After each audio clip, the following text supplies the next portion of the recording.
To Sporting versus Arsenal. Arsenal with the 1-0 win. That's exactly that, and that's about it. Should we do the highlights, Mike? I'm sure you know where they start. Why don't you take us through them? We're going to start with the Raya save, which was absolutely fantastic. Tiny can roll red, no problem. I've got you covered. What a pass, by the way. To be honest, it's a great pass, and it's a wonderful run. Araujo, Titi? Araujo, yeah. Araujo. And you know what's impressive with David Raya there is making a save like that, backpedaling. Backpedaling, that's exactly. It's not easy to generate something or try to be good on something. You're backpedaling, you know where the goal is, and that was magnificent. He's been Arsenal's best player this season, along with Rice. And then Madueke off the bar, set pieces, Jamie, which you love so much.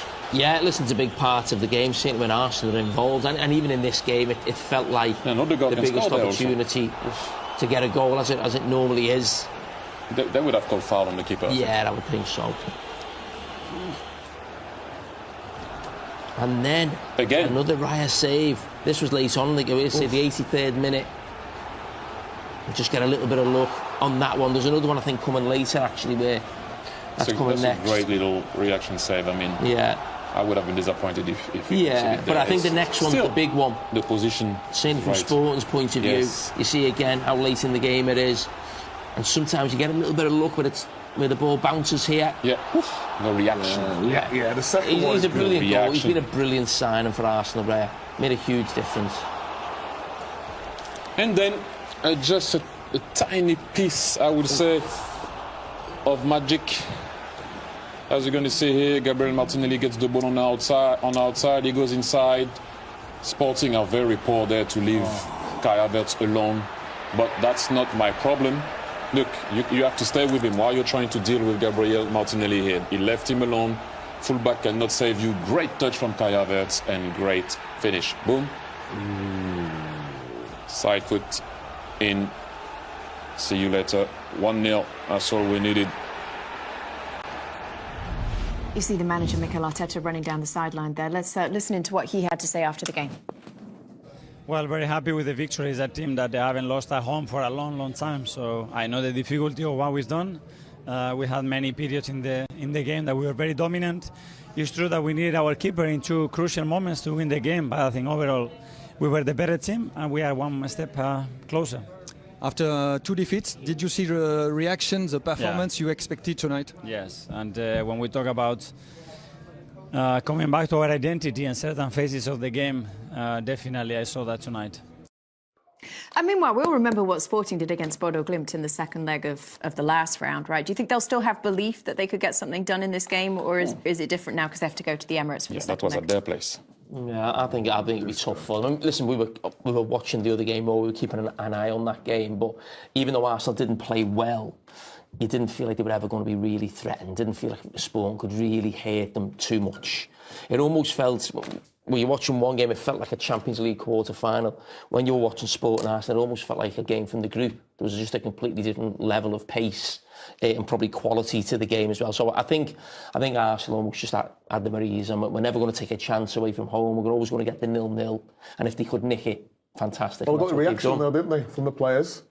Losing to Man City, losing to Southampton.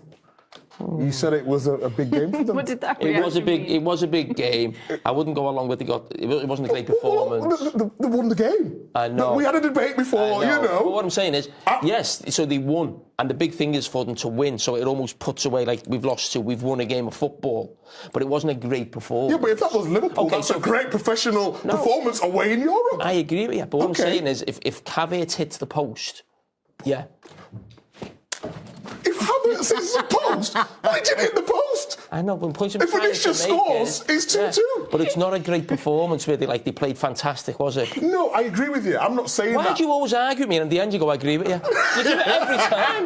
No. I respect your points. And like I said before, I think you're a brilliant analyst. I know that. But you said, you said before the game, they need a reaction. I'm asking you. Yes. They got the reaction. Yes. How they did it is irrelevant. Exactly. It was about winning the game. Yes, and they've won the game. Correct. No problem. Is my point. No problem. That's it. But do you think if they play like that every game between now and the end of the season, they'll win the league? But they've been playing like that in the season and they've been getting over the line. That's been the point, hasn't it? Well, we'll see.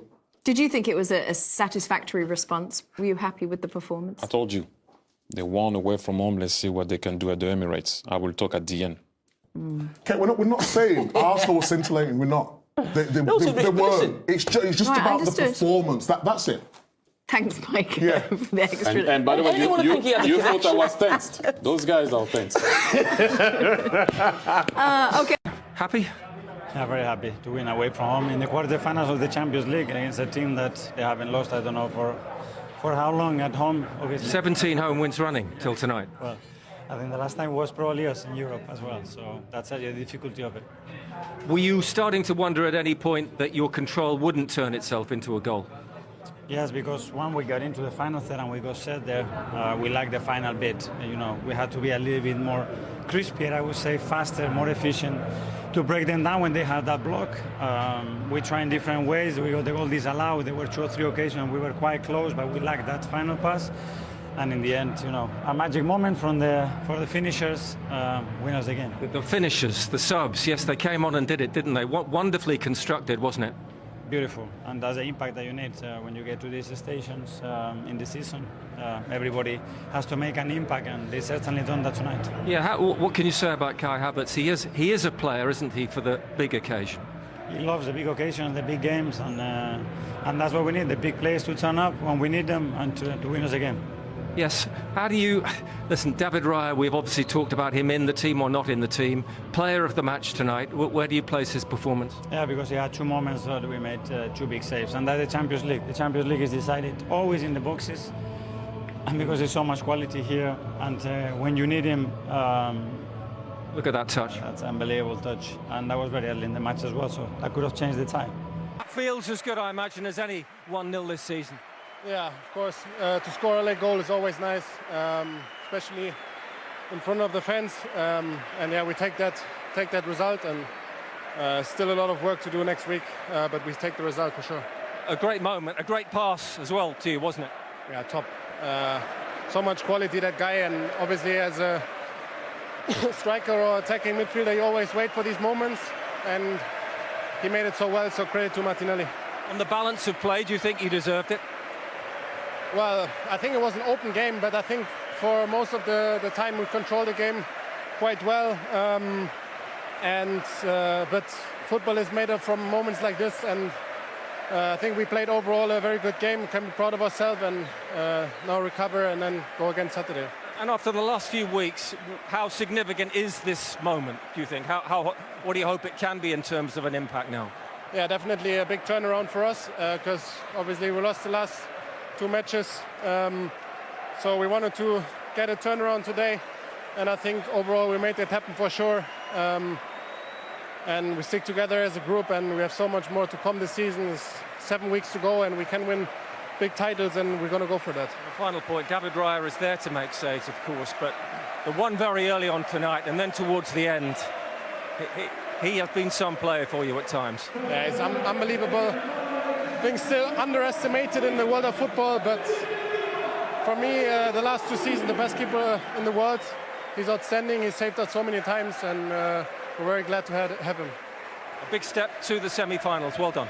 Thank you. In all fairness, it was tough. Well, I guess to back up what Peter said, Manuel Neuer was given man of the match for that game, who we will hopefully speak to alongside Peter shortly in Madrid. But yeah, So Michael, Peter was right, not Michael? well, we can all agree, though. I think everybody here at the table thinks that Michael Olise was special tonight. Yeah, by far the best. Him or Yamal? Who's your man? Yamal's younger, isn't he? Yeah. Yeah, so I would say Yamal's still a little bit more direct. I think Olise still wants to make people... Once he gets that out of the way and just wants to score every time, I don't think there's much in it. That's one of the best performances I've seen this season from any player, that Olise tonight. Oh, wow. Yeah, to do that in the big... Player, yeah. The thing I noticed on the one you mentioned there with Kate, when he's on the halfway line, it's... When someone's that good, and you had this, it's... When he's got the ball... The defender he's up against knows he's going to go past him, but he just doesn't know what side. Olise's just like, he's like, I know I'm going to go past you. I'll decide at the last minute whether I go this way or I go that way. It's not even you're not even thinking, is he going to get past his man? Is he going to stop him? It's like, no, he's going past him. It's just which way he's going to go. Yeah. You know, that's what it felt like every time he got the ball tonight when he was up against that left back. There is something that Michael does ever so well and that wingers do not do. As soon as he controls the ball, he squares you.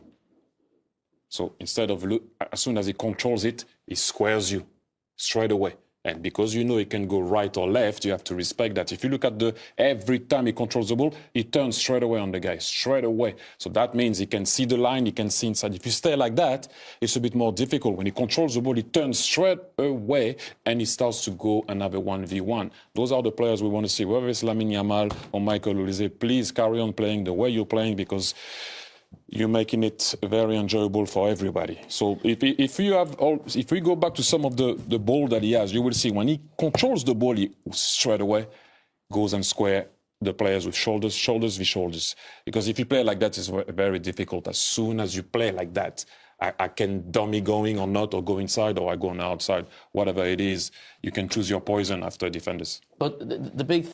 Whenever we have him on the show, he seems so shy. Is he the type of player that just big moments do not faze him? Michael Olise is a different player. He might be shy when you give him a mic or whatever it is. He has a certain way of thinking, a certain way of seeing life, just like he sees the game. But when you give him a ball, it is different. He sees things that not a lot of people can see. He understands the game in a different way. He sees the game, as I mentioned, more often than not with his brain. So he doesn't look, and I mention that all the time, he doesn't look at the game with his eyes. So he's trying to imagine what can happen when the ball is released from the goalkeeper. You need to be in advance in your brain to see what's happening. Then he can dribble, we all know that. But he sees the game in a different way, like he sees life. So this is why sometimes people don't understand him outside of the field. But he's a lovely guy, great guy, but I can tell you what, he doesn't speak a lot outside of the field. But when he's on the ball, he speaks with the ball very well.